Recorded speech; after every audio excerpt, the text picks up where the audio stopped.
So how can you use the Apple Maps on the iPhone for driving? Let's explain that and let's get started. If it's your first time on Foxtecc, most definitely subscribe so you never miss anything important. So at first, I would recommend you to open up your settings app and go to the apps at the bottom, from which locate the Apple Maps, which are titled just Maps, right? So it's under the M, and you can find it like this. Some settings can be changed, of course, so make sure that location is enabled. You're going to need it for driving, so make sure that at least while using the app is selected.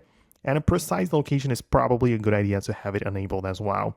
And then cellular data it's kind of important as well, because a lot of times when driving, we don't have access to Wi-Fi, so we need to kind of like rely on the mobile data. So make sure cellular data is turned on.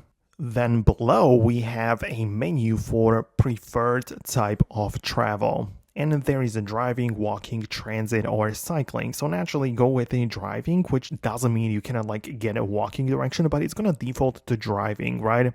So that's the thing that you need to do.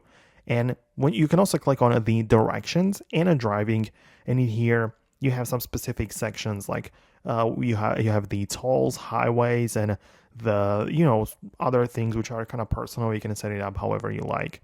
But the point is that then you can open up the Apple Maps as usual, type in your destination into the search, or click on the point on map where you want to go, and you will just click on the car icon, which will give you the directions, and then click on the go button, and it will start the driving direction.